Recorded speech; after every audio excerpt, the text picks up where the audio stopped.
Hi guys, and welcome to my week 6 pregnancy update.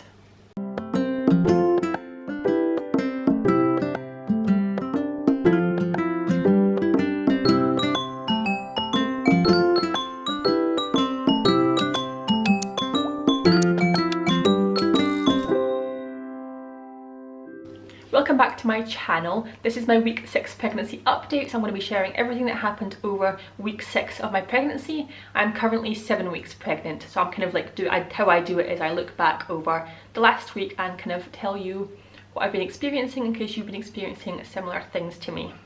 Just going to start off by saying I do not feel good right now. I feel very nauseous and sick, like I have been feeling for quite a while, and that's part of my symptoms, but just bear with me if I don't seem quite myself. It's just because I feel a bit sick, and that's just how it goes. If I wait for a moment I'm not feeling sick or nauseous, I could be waiting quite a while to maybe like the middle of the night sometime. So right, without further ado, let's get on into this. Just a disclaimer, if you are not wanting to hear about pregnancy things that are kind of TMI, or you are related to me in any way, or just don't want to know these things, then don't watch this video, because pregnancy is TMI, like all of it. So yeah, that's just how it is, and I want to share with you guys so that if you are pregnant, this will be helpful for you. So the first thing I want to go through is my symptoms that I've been having. So the first one I'll go through is one I've already mentioned, which is nausea. I've been having all day nausea, especially in the morning. Yesterday I was sick for the first time twice in the morning. And I was looking back actually over my pregnancy diary from my first pregnancy. So if you don't know, I have a son already called Samuel. He is 22 months, almost 23 months, and the joy and delight of my life. But I was looking back on my pregnancy diary for his pregnancy, and I saw that the puking and the vomiting began exactly in the same week last time. So at 6 weeks pregnant, I have put that the vomiting has begun. So it began in exactly the same week this time for me, towards the tail end of the week. So yesterday I was sick twice, which is not fun, but it does make you feel a bit better. It's almost worse to feel nauseous all day, so being sick at least makes you feel a little bit better for the moment. So I was sick twice. I've also connected with that, I have been very sensitive to smells, and I am got lots of food aversions. So like the thought of like things that I would eat before, even the thought of it could make me feel really sick. So I love like so many things. I don't even want to explain what makes me feel sick, because I'm feeling sick thinking about what makes me feel sick, but just normal food, just normal hot food. So what I've been trying to do is drink lots of water, and I've been eating mostly things with mostly carbs, because carbs is what I can eat and what I don't feel absolutely disgusting eating. So for example, yesterday I had Weetabix for breakfast, 1 Weetabix.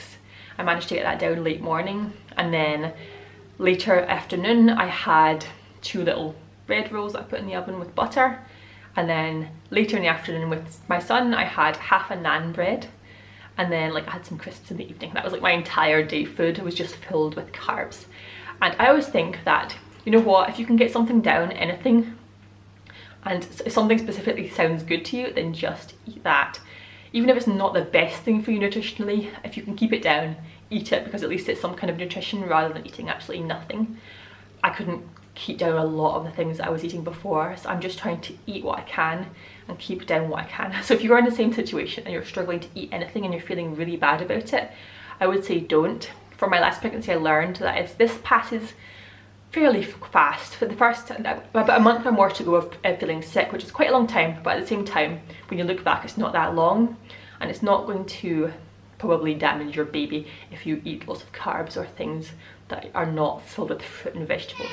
That's kind of my understanding and my experience from my last pregnancy. Obviously I'm not a doctor, don't take my advice on this, but what I've seen is that last time I ate not that great. I ate like lots of bread and stuff, and the baby was absolutely fine. And I do try to eat things that are slightly better sometimes, but yeah, basically the moral of that story is eat what you can get down, because yeah, just that's what I would say. Eat what you can get down. But yeah, I remembered what I wanted to add to that, because the first trimester goes fast, and probably in the second trimester and the third trimester you'll feel much better and not feel sick and be able to eat all your nutritious foods then. So I just don't beat myself up about it, because I think I remember that that's what happened last time, so I can just eat things that feel that I can kind of get down now, and the next trimesters I can make up for it by eating more nutritious foods. Last time I was also working at the time, so I do remember that this week last time I took a day off because I was feeling so bad and I just couldn't get out of bed. So I took a day off this time last week because it was just the start of like, oh, not feeling great. I've not had too many other symptoms. Another one I would say is I have had diarrhea, which is lovely, quite a few nights this week. Also I have started to have a very faint linea nigra, so that line you get in your stomach that gets darker for some women. That's what I've been starting to get. I can kind of really faintly see it. You probably can't see it in a camera, but I can very faintly see it, which is like, I don't know, I don't mind that line, it's kind of sweet, so I like that. And also the lower part of my stomach, so not actually my stomach. My measurement around my stomach is the same as it has been since the start of my pregnancy. I'm only on like week 7 now, so it's not going to be sticking out just yet, my stomach. But the bit under your stomach, you know, just a bit below your belly button, quite close in your lower abdomen, that's the bit for me that's been starting to stick out just a tiny little bit, only so that I would notice. But yeah, it's sticking out the tiniest little bit, which is kind of, I don't know, it feels kind of funny. But yeah, that's sticking out a bit. My stomach's exactly the same width around as well. My sleep has also been a bit disrupted. I've just been finding it very hard to get comfortable, and not because of anything that's really happening. I don't know if it's more of a mental thing, but I'm just struggling to like sleep very soundly at the moment. And so yeah, that's been a little symptom that I've had as well. Just to talk about the baby briefly, the baby at 6 weeks is the size of a little honeybee or a little jelly bean, which is so cute. And it's developing a lot. I read specifically that its brain is developing, as well as its eyes are starting to form. So that's really exciting to see on the little picture that you see. It's looking so much more like a baby every day. It's so beautiful and adorable. And I know this is the time that you can go and get a scan if you like. I haven't paid for one this time. I've decided we're probably not going to do that. We're just going to wait to the 12-week scan. But I've been seeing on my apps that I've been using that other people have been posting little scan pictures of their tiny 6-7 week size baby. And it's so like, so small and so cute to see other people's pictures like that. And you can also start detecting a heartbeat around this time as well, which is why a lot of people go and get their scans around this time. And then the most exciting thing that happened this week was I had my first phone appointment with my midwife. So I live in Scotland. If you don't know, most births are midwife led in Scotland. That's kind of the default, which I am very happy with. Midwives are amazing, and I had really great care last time with midwives, so I have no problem with that. It's amazing. And all my appointments are with midwives, and then you give birth around midwives usually, unless something goes wrong.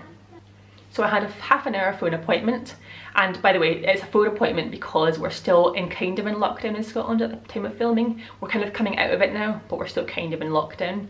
So I'm really hoping that soon the phone appointments will go and we'll be able to meet face to face, and also that I'll be able to get my husband to come to my scan, because as I speak I've been told at my phone appointment that I asked and they said that husbands or partners can still not attend the scans, it's just yourself. So I'm really hoping that's going to change soon and I can get Philip to come along with me to the scan, because especially a 12-week scan, I feel like it's the first one that I'm going to have, and I'm really quite nervous about that kind of thing, and I really want, if something horrible were to happen, I would really want my husband to be there.